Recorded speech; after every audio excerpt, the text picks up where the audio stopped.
కాచి కాపాడి భయంకరమైన ఎండల్లో నాయన అడుగు ప్రభు భయంకరమైన ఎండల్లో తట్టుకోలేక ఎంతో మంది అలవాటుపోతున్నా నీ రెక్కతో మమ్మల్ని భద్రపరిచావు, కాపాడినందుకు నీకు వందనాలయ్యా.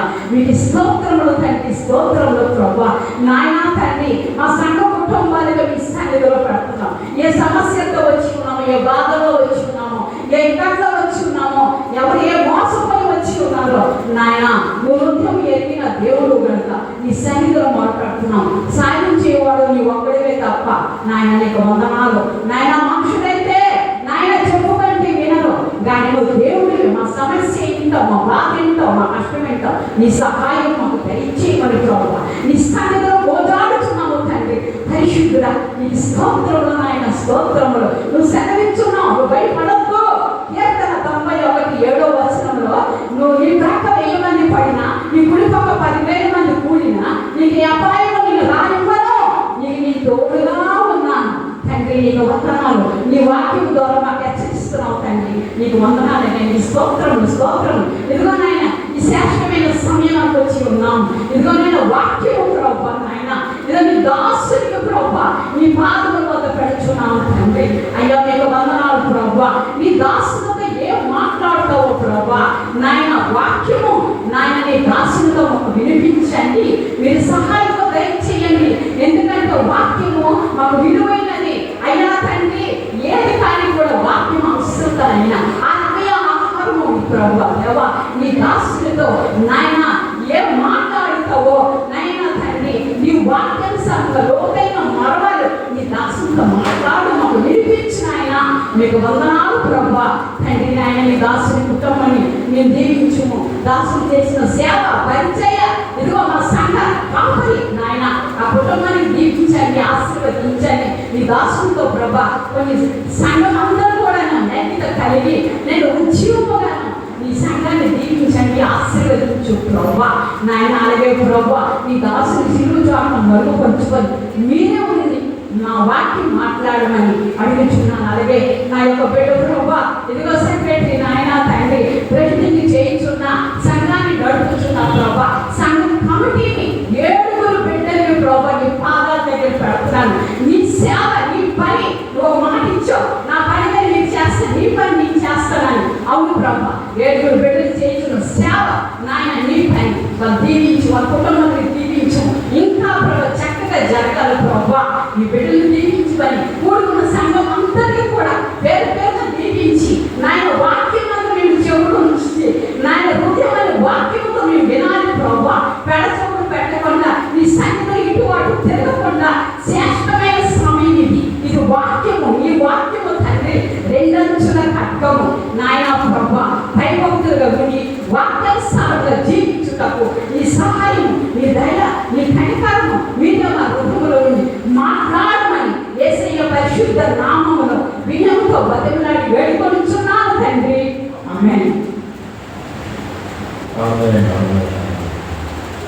అద్వితీయ దేవుని పరిశుద్ధమైన నామములకు కృతజ్ఞతా స్తుతి స్తోత్రాలు సదాకాలము కలుగునుగాక. ఆమేన్. జీవం కలిగిన దేవుని సంఘము, దేవుడి యొక్క అద్భుతమైనటువంటి కుటుంబాలు, దేవుడు మనకి ఇచ్చిన కమిటీ వారికి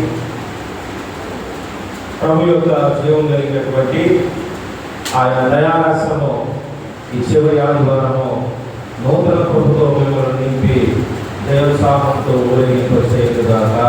ఆమేన్. మంచిది ప్రియ దేవుని బిడ్డలారా, దేవుని యొక్క సన్నిధిలో మన జీవితాలు చిన్నపిల్లలు మొదలుకొని వృద్ధుల వరకు ఒక్కొక్క స్థాయిని ఈ ఆనందాన్ని మనము మందిరంలో చూస్తూ ఉన్నాం. చిన్నపిల్లలు చక్కని లేఖన భాగాలు అంటే వారికి మనము అగ్ని ఇస్తూ ఉన్నాం. దేవుని వాక్యమే అగ్ని. ఈ అగ్ని అనేటువంటిది మనము బిడ్డలకు నేర్పడం చాలా సంతోషం. వారు ఈ ఆయుధమైనటువంటి అగ్నిని వారి లోపల అది మహావృక్షముగా ఒక ప్రభావముగా ఎవరు చూస్తారంటే అమ్మవారిని చూసినప్పుడు దుష్టులు వారిని మొక్కకుండును. ఆమె దేవుడు సన్నిధిలో ఈ రీతిగా అన్ని అంగులు ఉన్నటువంటి సంఘముగా తెలుగు యూనియన్ బాప్టిస్ట్ చర్చిని ప్రభువు సత్కరించి దీవించి ఈ యొక్క సుగుణాలను ప్రభు ఇచ్చినందుకు మరొకసారి దేవాది దేవునికి కృతజ్ఞతలు స్తుతులు స్తోత్రాలు చెల్లిస్తూ ఉన్నారు. ప్రియ దేవుని సంగమా, దేవుని యొక్క సన్నిధిలో మనం ఎంత గడిపినా చాలా తక్కువ. మన జీవితము చాలా అల్పమైనటువంటిది. సమయం చూడకుండా దేవుని వైపు మనం చూద్దాం. దేవుని ఆత్మ వైపు మనము దేవుని చూసినప్పుడు మన ఆనందము ఇంకా అధికమవుతుంది. ఈరోజు దేవుడు మనకి ఇచ్చిన ఈ యొక్క ప్రార్థనా జీవితం, భక్తి జీవితం, నీ యొక్క పునాది పైన, చిన్న పునాది పైన పెద్ద బిల్డింగ్ మనము కట్టలేము. ఎంత పెద్ద ప్రార్థన అయితే అంత పెద్ద విశాలమైన భవనాన్ని చూడగలవు. ఈరోజు మన జీవితంలో ఎంతో విశాలమైనటువంటి ఆశలు, కోరికలు మన జీవితంలో ఎదుగుతూ ఉన్నాయి. వాటందరికీ దేవుడు నలిగిపోతూ ఉన్నాడు. నా బిడ్డలు ఇంత బాధపడుతూ ఉన్నారు, ఇంత నలిగిపోతూ ఉన్నారు, వాటిని నేను జవాబు ఇవ్వాలి, సహాయం చేయాలి అని ప్రతి క్షణము కూడా చూస్తున్నప్పుడు, కానీ దానికి తగ్గట్టుగా పునాది లేకపోతే ప్రియ దేవుని బిడ్డలారా జవాబు అనేటువంటిది పొందుకోలేము. ఏదేమైనా దేవుని సన్నిధిలో ఈరోజు దేవుడు మనకి ఇచ్చిన శ్రేష్టమైన సమయాన్ని బట్టి మరొకసారి దేవుడికి కృతజ్ఞతలు చెల్లిస్తూ, ఎటువంటి ఖైదీగా నీవు ఉన్నావు, ఈరోజు దేవుడు మనతో మాట్లాడే అంశము, you what type of a prisoner you are right now. ప్రియ దేవుని బిడ్డలారా, భక్తులైనటువంటి చాలా మంది భక్తులు వారు ఖైదీలు అనేటువంటి చెరసాల అనుభవంలోకి వెళ్ళారు. ఈరోజు మనము ఎటువంటి చెర అనుభవం లేదు, ఎటువంటి జైలు అనుభవం లేదు, ఎటువంటి ఈ ప్రజలైనటువంటి సెల్ అనుభవం లేదు. కానీ దేవుని సంగమ ఆత్మ సంబంధముగా మనము క్రీస్తుకు ఖైదీలై ఉన్నాము. ఆమె పౌలు అంటాడు, నేను క్రీస్తుకు ఖైదీని. ఎంత గంభీరమైన మాట కదా. క్రీస్తుకు ఖైదీ అంటారు. అంటే ఏ పాపం చేసి నువ్వు ఖైదీ అయ్యావయ్యా అంటే, నేను ఏ పాపం చేయలేదు, ఏ హత్య చేయలేదు, ఏ హింస చేయలేదు. అఫ్కోర్స్ అది నేను సౌలుగా ఉన్నప్పుడు చేశాను, కానీ పౌలుగా మారిన తరువాత నేను క్రీస్తుకు మాత్రమే ఖైదీని. ఈరోజు చాలా మంది ఖైదీలుగా ఉన్నారు. వారు చేసే క్రియలను బట్టి కొంతమంది సిగరెట్లకు ఖైదీలు అయిపోయారు, కొంతమంది పాపానికి ఖైదీలు అయిపోయారు, కొంతమంది రకరకాల లోకంలో వాటికి ఖైదీలు అయిపోతూ ఉన్నారు దేవుని బిడ్డలారా. కానీ ఇక్కడ అద్భుతమైనటువంటి దేవుని చూసిన, దేవుని ఎరిగిన ఈ 11వ అధ్యాయం మత్తయి సువార్త 11వ అధ్యాయము 2వ వచనంలో క్రీస్తు చేయుచున్న కార్యములను గూర్చి యోహాను చెరసాలలో విని, రాబో వాడవు నీవేనా, మేము మరి ఒకరి కొరకు కనిపెట్టవలెనా. చూడండి ఎంత ప్రమాదకరమైన బాంబు పేల్చాడో. ఎవరితను? బాప్తిస్మిచ్చు యోహాను. ఈ బాప్తిస్మిచ్చు యోహాను తల్లి గర్భంలో ఉండేటప్పుడే ప్రభువుకి ముందుగా 6 నెలలు పెద్దవాడు. యేసు ప్రభు వారికి ఈ భూమి మీద భౌతికంగా 6 నెలలు పెద్దవాడు. దేవుని సంగమా, అయితే ఇతను ఎవరిని జన్మించాడు మనకు తెలుసు, జకర్యా, ఎలిజబెత్. దేవుని సంగమా, ఎప్పుడైతే కొండసేమలో ఉన్నటువంటి ఎలిజబెత్ ఆమెను చూడటానికి మరియా తల్లిగా ప్రభువుని ధరించుకొని, ఇంకా అప్పుడే ఆమె గర్భంలో ఒక బిందువుగా పరిశుద్ధాత్మ అభిషేకంతో ఆత్మచేత నింపబడినటువంటి తల్లి మరియా ఆమె బంధువురాలైనటువంటి ఎలిజబెత్ను చూడటానికి వెళ్ళినప్పుడు తలుపు తెరిచిన వెంటనే నా ప్రభువు తల్లి అని అంటూ ఉంది. నా ప్రభువు తల్లి అంటే గర్భంలో ఉన్నటువంటి యోహాను ఎలిజబెత్ లెఫ్ట్ సైడ్ ఉన్నది, రైట్ సైడ్ మరి ఉన్నది. ఈ గర్భంలో ప్రభు ఉన్నాడు, ఆ గర్భంలో యోహాను ఉన్నాడు. యోహాను 6 నెలల ఈ యొక్క స్కాన్ చేసేటప్పుడు టిఫా స్కాన్ గర్భిణీగా ఉన్నటువంటి ఆ యొక్క బేబీ యొక్క గ్రోత్ ఏ రీతిలో ఉందా ఆ యొక్క ఫామ్ అంతా కూడా దేవుని సంగమ ఆర్గన్స్ 6 నెలలకి ఎప్పుడు కూడా సంపూర్ణం కాలేదు. సంపూర్ణం కానిటువంటి ఆ స్కానే 7 మంత్ 6 మంత్ బిట్వీన్లో ఆ రిపోర్ట్ అయినటువంటివి చెవులు, కన్నులు, ముక్కు, ప్రతి ఆర్గన్ కూడా ఏ ఫామ్ లో ఉందో, అన్ఫిట్ గా ఉందా, ఫిట్ గా ఉందనేటువంటిది నిర్ధారించే ఆ యొక్క సర్టిఫికేట్ కూడా దేవుడు ఇట్లా సఫలమవుతున్నటువంటి పరిస్థితుల్లో, కానీ ఆత్మ సంబంధంగా యోహాను గర్భంలో ఏం వేసుకున్నాడట? గంతులు వేస్తూ ఉన్నాడు. గంతులు వేస్తున్నాడు.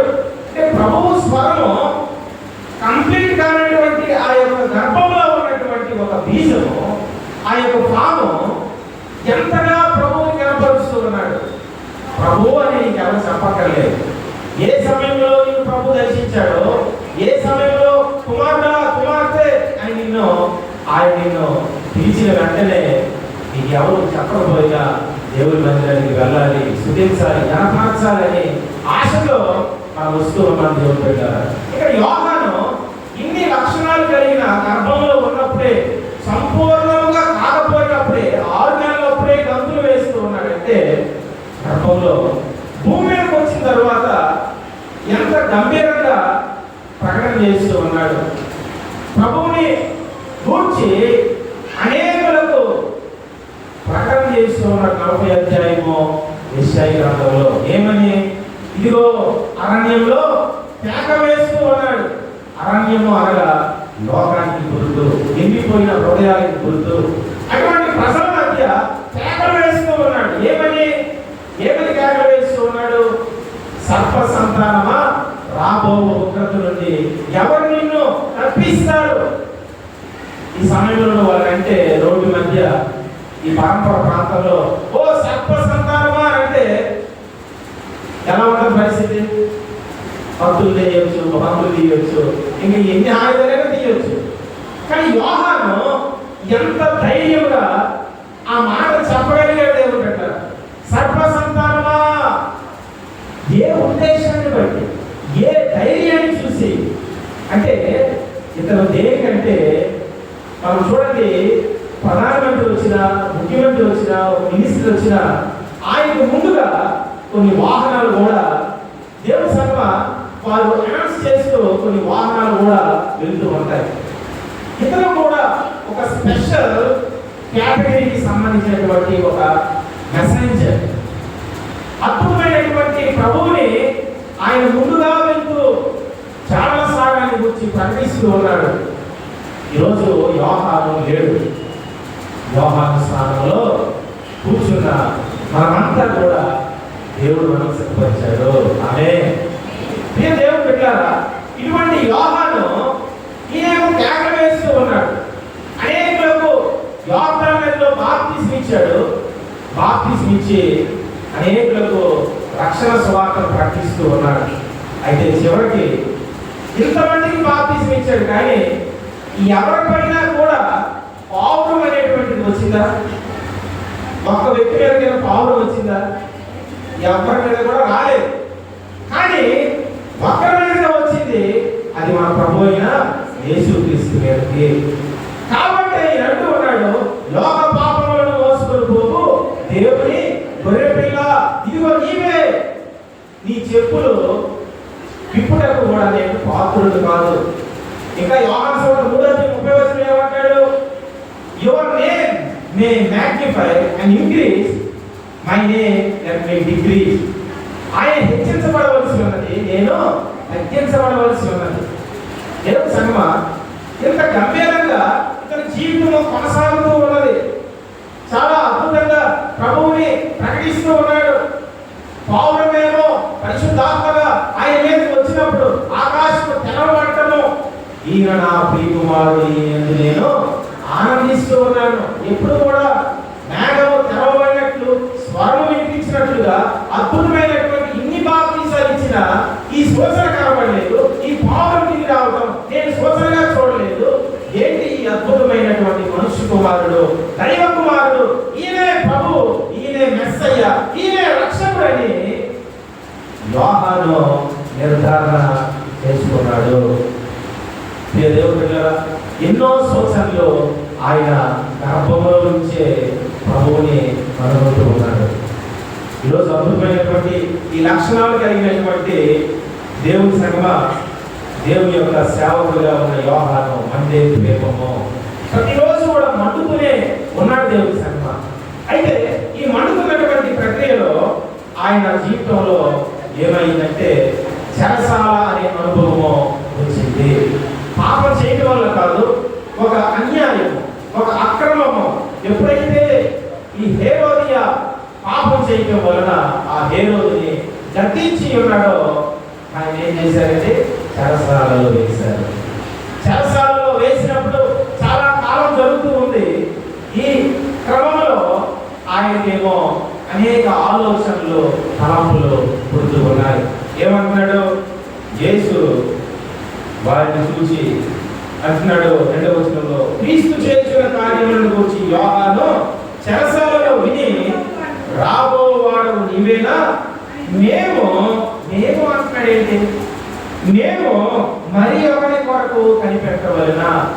నేను అంటే సింగులర్, మేము అంటే ప్లూరల్. దేవుడు పెట్టారా మరొకరితో మరి కొంతమందితో కలిపేస్తూ ఉన్నాడు. చాలాసార్లు మనము కూడా బలహీన మార్చబడినప్పుడు దేవుడు పెట్టారా నిజంగా రక్షణ పొందిన తరువాత బలహీన పరచబడే పరిస్థితి ఏమైనా వస్తే ఆ ఒక్క వ్యక్తే బలహీన పరచబడి నేను ఎలాగైనా సరే మళ్ళా దేవుళ్ళకి వెళ్ళాలి అని తీర్మానం తీసుకుంటూ దేవుని యొక్క అవకాశాల కొరకు కనిపెడతారు. కానీ మరికొంతమందిని పాపంలోకి లాగరు, మరికొంతమందికి పాపంలోకి ప్రేరేపించడు, మరికొంతమందికి బలహీనతలోకి నెట్టివేయడు. దేవునికి స్తోత్రం. ఏమంటాడు? మేము అక్కడ చూడండి 21వ అధ్యాయం యోహాను సువార్తలో కూడా, నేను చేపలు పట్టడానికి పోవుదును. వచ్చే కదా చేపలు పట్టడానికి పిలిచాడా? దేవుడు నిన్ను ఏ పట్టడానికి పిలిచాడు? మనుషులు పట్టే జాలలాగా చేస్తానంటే మరలా తిబేరియా సముద్రం వైపు ఇతను భౌతికమైన ప్రారంభ దశకి వెతుకుతూ ఉన్నాడు. అక్కడ ఉన్నవారు ఏమో వచ్చేదను అలా అయితే చూసారా, వెళ్ళేవాడు ఏదో నువ్వు వెళ్ళాలి. దేవుడు పెట్టారా ఇతను బలహీనమైనది కాక, ఇతను పడిపోయింది కాక, పడగొట్టే పరిస్థితులు, బలహీనపరిచే పరిస్థితులు రోజు దేవుడు నేను పిలుస్తూ ఉన్నాడు. దేవుడు పెట్టారా నేను ఎన్నుకున్నాడు ఆయన. ఈ చెర అనే అనుభవం ప్రతిరోజు నీ దగ్గరికి వస్తూ ఉంటారు. ఈ చెర కనిపించేటువంటి సెల కోసం నేను మాట్లాడట్లేదు. అదృశ్యంగా ఉన్న ఒక చెర, ఒక సంఖ్యలు, అదృశ్యంగా ఉన్న బంధకాలు నీ ఆత్మను ఖైదీగా చేయాలని, బంధించాలని ప్రతి క్షణము కూడా దాడి చేస్తూ ఉన్నాయి. అయితే యోహాను కనిపిస్తున్నటువంటి చెరను చూసి ఏదేదో ఊహించుకున్నాడు తప్ప నా ఆత్మ బాహ్యమైనటువంటి ఆత్మ సంబంధమైన చెరలో లేదని సంతోషించట్లేదు. చూడండి, 3 భక్తుల కోసం మీకు చెప్తాను. ఇక్కడ దేవుని సంఘ అపోస్తుల కార్యాలు త్వరగా 5వ అధ్యాయం 17వ వచనం చదవండి. వాక్యం మీద మీ మనసు పెట్టండి. దేవుని బిడ్డలారా, శ్రేష్టమైన మాటలు చివరిలో వింటారు. యోహాను సువార్త అపోస్తుల కార్యాలు 5వ అధ్యాయం 17వ వచనం. ప్రధాన యాజకుడును అతనితో కూడా ఉన్న వారందరూ అనగా సద్దుకయ్యుల తెగవారు లేచి మంచంతో నింపుకొని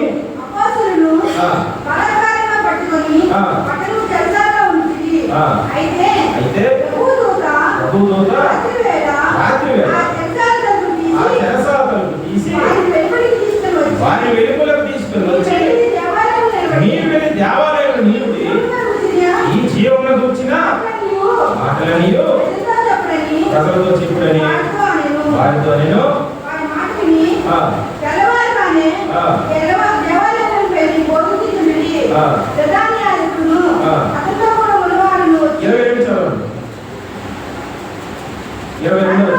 వంటోతులు అక్కడికి వెళ్ళినప్పుడు వారి చెరసాలలో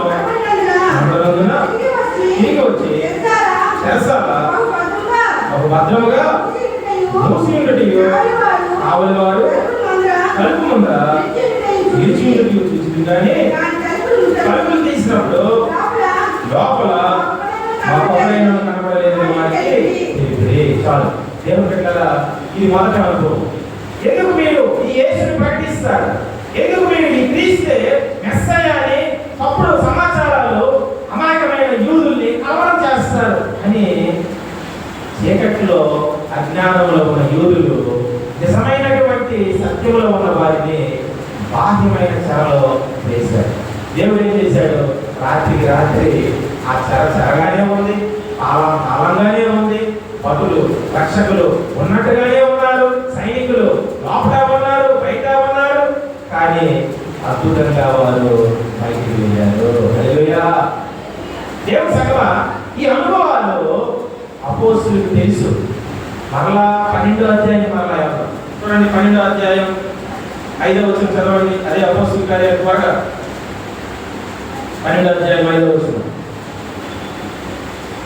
పేతురు చెరసాలలో ఉంచబడెను. సంఘమైతే అతని కొరకు అత్యాశక్తితో దేవునికి ప్రార్థన చేయించుండెను. ఏ రోజు అతనిని వెలుపలకు తీసుకొని రావాలని ఉండగా ఆ రాత్రి పేతురు 2 సంఖ్యలతో బంధింపబడి ఇద్దరు సైనికుల మధ్య నిద్రించుచుండెను. మరియు కావలి వారు తలుపు ఎదుట చెరసాల కాచుకొనుచుండిరి. ఇదిగో ప్రభువు దూత అతని దగ్గర నిలిచెను. అతడుండిన గదిలో వెలుగు ప్రకాశించెను.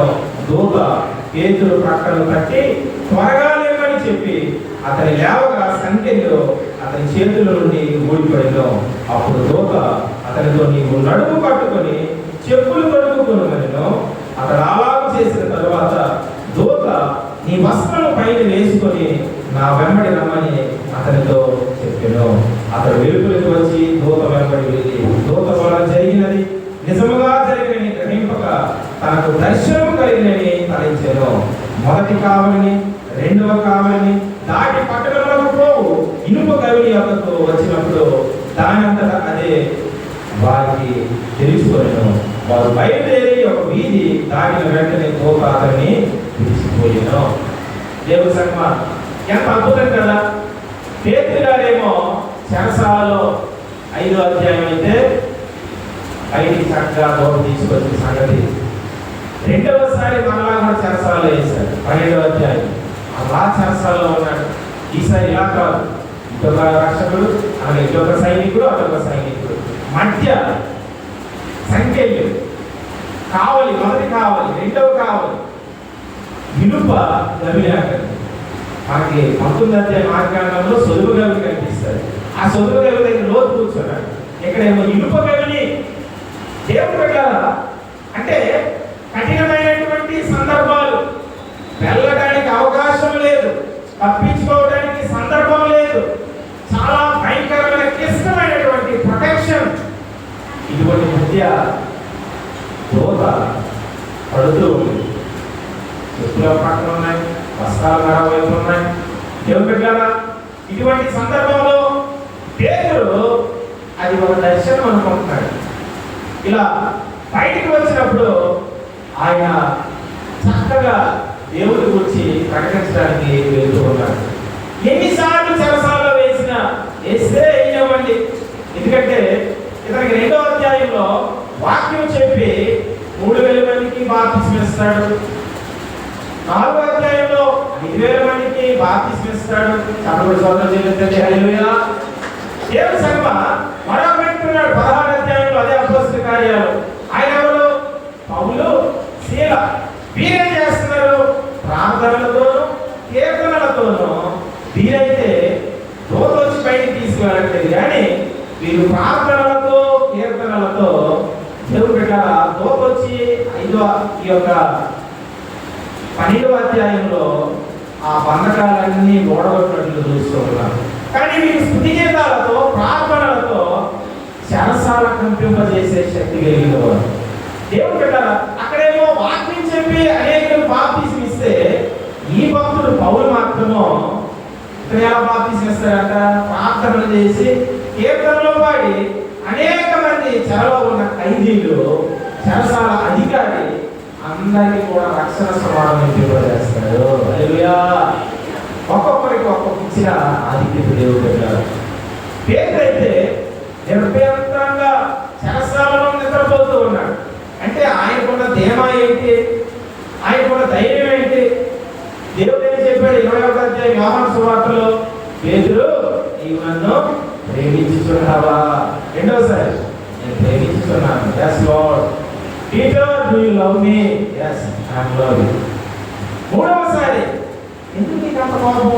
వ్యసనపడి మనదేమో గొర్రెలు కాయి, రెండోసారి ఏమో గొర్రెలు కాయి, గొర్రెలు మేపు గొర్రెలు కాయి, మూడోసారికి ఏ ఆధిక్యత దేవుడు ఇవ్వవలసిందో. దేవుడు పెట్టారా కోపము, వ్యసనపడే పరిస్థితి. అయితే ప్రభు అంటాడు, పేతురు ఇప్పుడు నీవు యవనస్తుడివి, నీవు నడుము కట్టుకొని నీకు ఇష్టమైన చోటల్లా నిలుచోమన్నావు. ఇదిగో నీవు వృద్ధాప్యం వచ్చినప్పుడు నీవు చేతులు చాచుదువు. ఏమంటాడండి?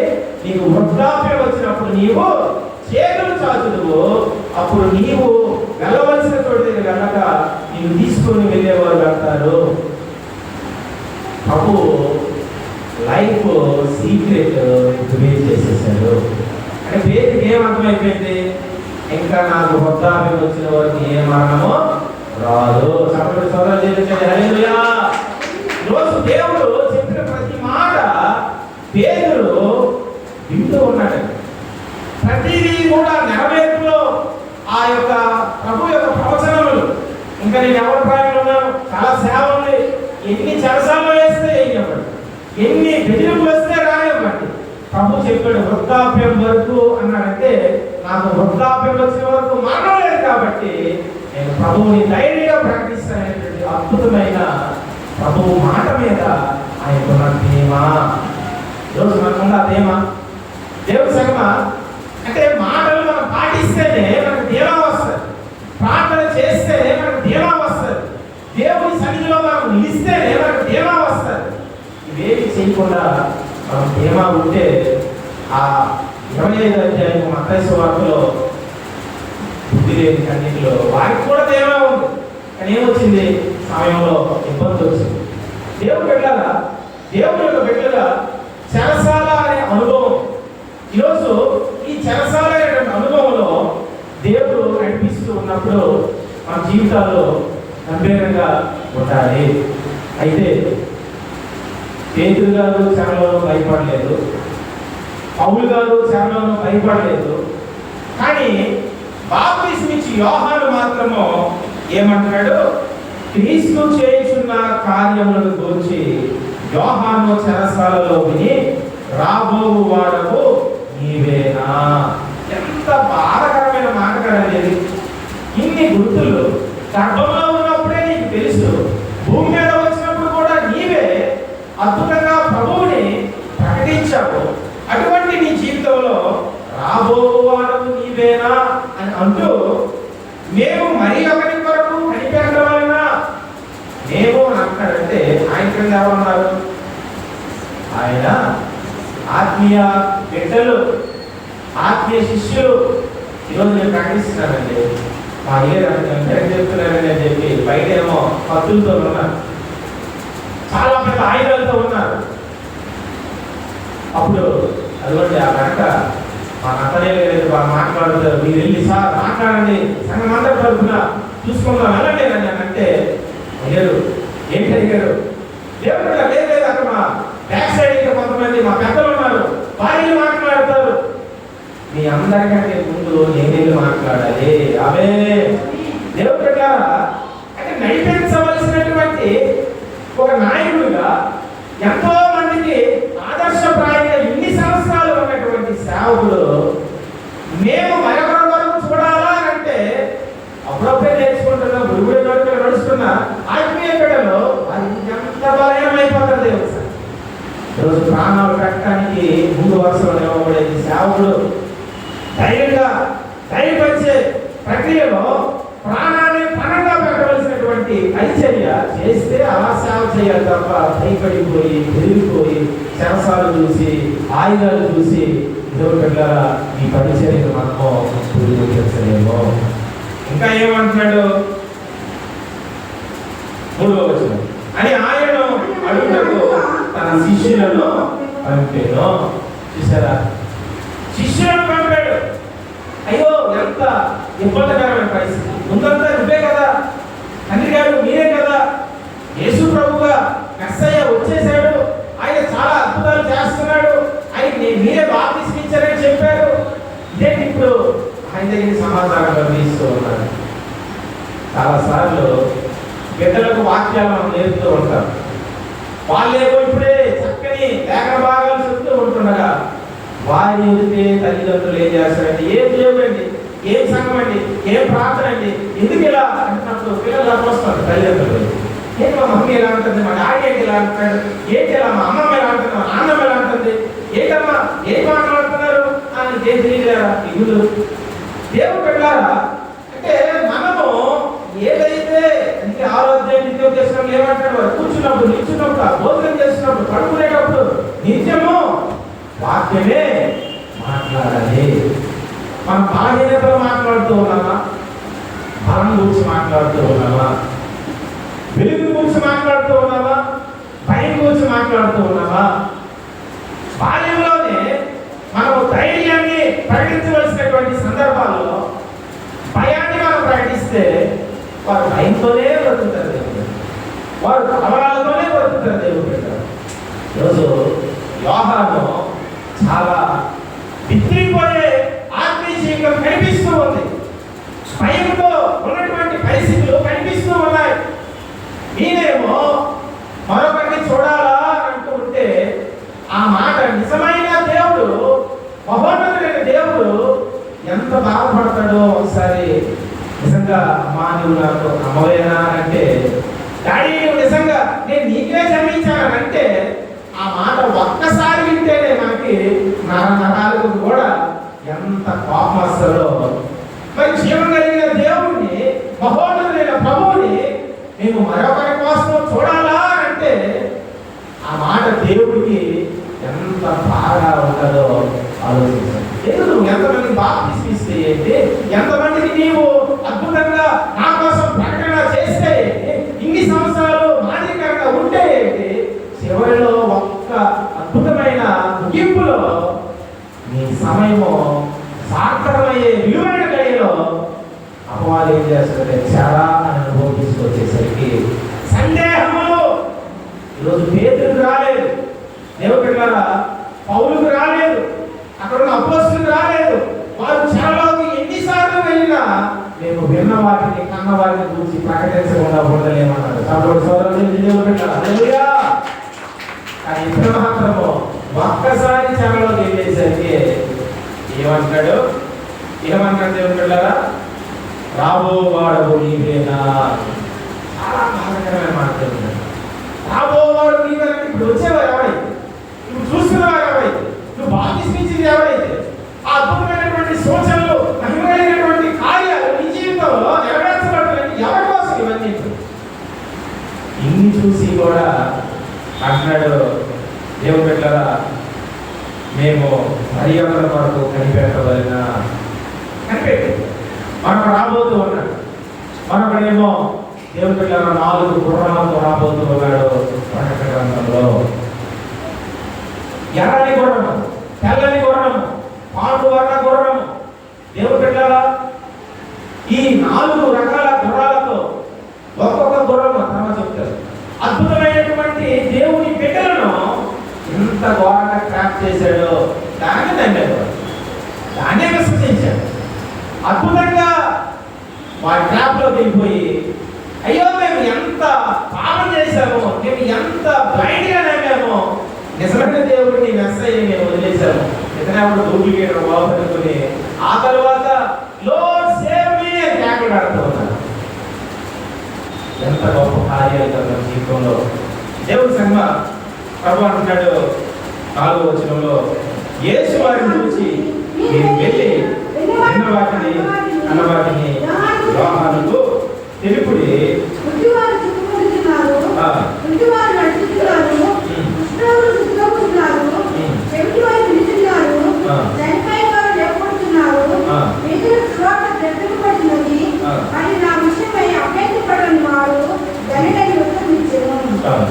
మరి నా విషయమై అభ్యంతర పడని వాడు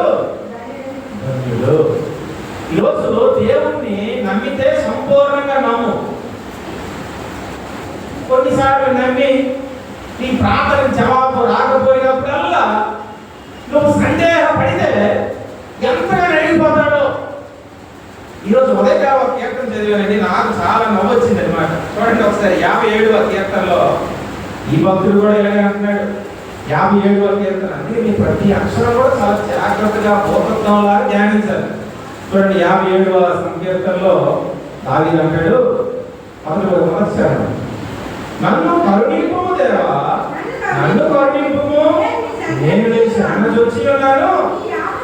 చూడండి, ఈ ఆపదలు తొలగిపో వరకు నీ రెక్కల నీడను శరణ జొచ్చి ఉన్నాను. చాలు. ఏమంటాడు? ఈ ఆపదలు తొలగిపోవు వరకు నీ రెక్కల నీడను శరణ జొచ్చి ఉన్నాను. అంటే ఆపదలు తొలగిపోవు వరకు, ఆపదలు తొలగిపోయే వరకు మాత్రమే రెక్కల్లో శరణ జొచ్చి ఉంటామా? ఆపదలు వస్తే రానివ్వండి, శ్రమలు వస్తే రానివ్వండి. యోగైతే ఏమంటాడు? మనము దీవెనలు పొందుటకైనా, మనకు శ్రమం వస్తేనైనా ఆయనే ఇచ్చాడు, ఆయనే తీసుకున్నాడు. యెహోవాకు స్తుతి కలుగును గాక. స్తోత్రం, హల్లెలూయా. అది తీరైన జవాబు. అపవాది పిచ్చెక్కిపోయి ఉన్నాడు దేవుడు బిడ్డ, చాలా కోపంతో రగిలిపోతూ ఉన్నాడు. ఏంటి యోగకి ఏం చేయాలి, ఎలా కొట్టాలి, నిన్న అవకాశాలు చెయ్యు, ఎంతవరకు చేస్తావు? ఈ భూమి మీద ఉన్నంత వరకే కదా. ఇంక ఈ భక్తి ఏమంటే 57వ కీర్తనలో లాస్ట్ లో అంటాడు, చూడండి, ఆకాశం కంటే అత్యున్నతుడుగా నిన్ను అపొస్తలును, ఈ ప్రభావము సర్వము మీద కనబడేమో. అంటే ఇతను అడిగినవన్నిటికి ఇక్కడ చాలా బాధపడుతూ ఉంటాడు. నీ గొప్పతనం ఏంటో, నీ ప్రభావం ఏంటో చూపించు ప్రభా, చూపించండి. ఎంత మంచి పాట పాడిందండి, స్పెషల్ సాంగ్. నా తుది శ్వాస వరకు నీ చెంత చేరే వరకు, నా తుది శ్వాస చేరే వరకు. రాత్రి పాట ప్రాక్టీస్ చేయడానికి కుమార్తెతో పాటు మన ప్రెసిడెంట్ గారు కుమార్తె ఇద్దరు చక్కగా వారు వచ్చే ముందే వర్షం భయంకరమైనటువంటి పరిస్థితులు చూశారు, కారణం ఆగిపోయేది. అయినా వారి నిరాశ ఇదేంటి, ప్రాక్టీస్ చేద్దాము దేవుడి సన్నిధిలో, రేపు పాడాలి, సంఘం అంతా సంతోషంగా ఈ పాటలో ఉద్యమం పొందాలని వారు నిన్న ఎన్నో ఒక డ్రీమ్స్ తో ఆ పాట ప్రాక్టీస్ విషయంలో వచ్చేటప్పుడే వాతావరణం సహకరించలేదు. వచ్చేసరికి కరెంటు పోయింది, ఇంకా చాలా సమయం వర్షం పడ్డది. ఏంటి, ఉందామా వెళ్ళిపోదాం పరిస్థితిలో దేవుడు వారి ఆశను కరెంటించాడు, చక్కగా ప్రాక్టీస్ చేశారు, ఈరోజు వినిపించారు. మరి ఒక రాత్రి ప్రాక్టీస్ చేసి పాట పాడి వెళ్ళిపోతేనే మనం మర్చిపోయాము.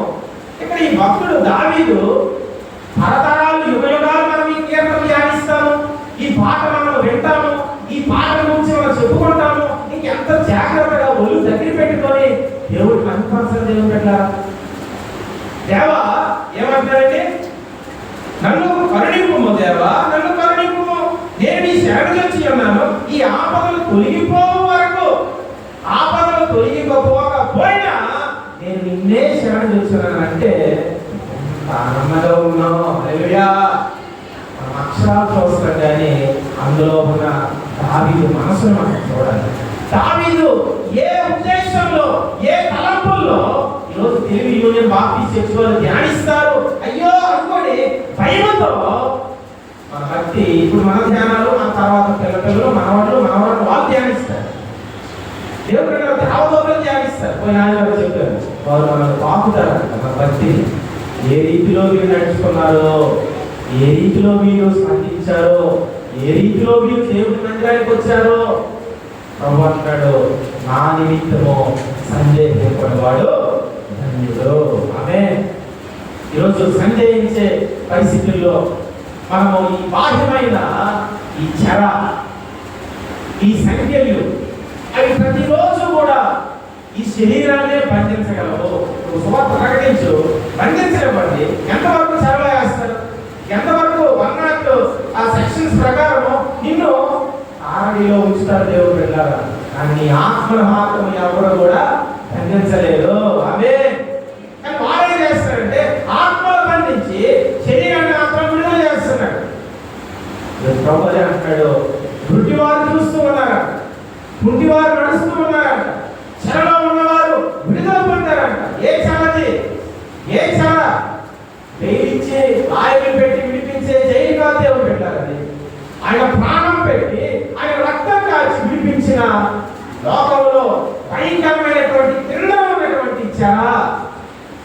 శుక్రవారం చాలా మంది రాలేదు. ఆ కరెంట్ పోయినప్పుడు ఒక పావు గంటకి పురుగులు అయితే మన శరీరం మీదకి ఒక అరగంట పురుగులు దాడి చేస్తేనే లోపల వస్త్రంలోకి వెళ్ళిపోయి ఇబ్బంది పెడుతుంటేనే పట్టుకోలేకపోతుంటే పురుగులు చావదు, అగ్ని ఆడదు. అంటే ఎంత భయంకరమైన పరిస్థితి. దేవుని సంగమా ఆ చెర నుండి విడిపించాలి. ఆ చెరలో ఏ ఒక్కరు కూడా వెళ్ళకుండా ఉన్నట్లుగా ఆత్మ సంబంధముగా అనేకులకి ఆయన వదిలిస్తుంటే చాలా మంది ఏం చేస్తారంటే ఆత్మ సంబంధంగా ఉండి మరలా బాహ్యముగా గుడ్డివారైపోతున్నారు, బాహ్యముగా గుడ్డివారైపోతున్నారు, బాహ్యముగా చెరలోకి వెళ్ళిపోతున్నారని యోహాను లాంటి వారిని చూసి ప్రభువు బాధపడుతున్నాడు. రోజు దేవుడు ఎటువంటి ఖైదీగా ఉన్నారు, ఆత్మ సంబంధ ఖైదీ వారు క్రీస్తులు పౌలంటున్నట్లుగా దేవుడు భౌతికమైనటువంటి చెరను చూసి యోహానులాగా భయపడుతూ ఉన్నావా? దేవుడు ఈ కొరకే ఆయన సమస్యని అనుగ్రహించాడు. ప్రార్థన చేసుకుందా. దేవుడు నీ జీవితంలో అద్భుతమైనటువంటి ఆయన కృప అధికం చేస్తూ ఉన్నాడు. ప్రభు ఆయన యొక్క జీవమైన కృప మన ప్రతి బంధకాల నుంచి చెరల నుంచి పిలిపించి కాపాడవలసినగాక. ఆమేన్.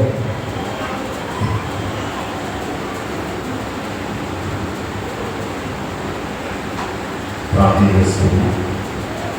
మనమందరం జీవన గారు వచ్చి ప్రార్థనలు నడిపించవలసిందిగా మనం చేస్తున్నాం. బైబిల్ చెప్పిన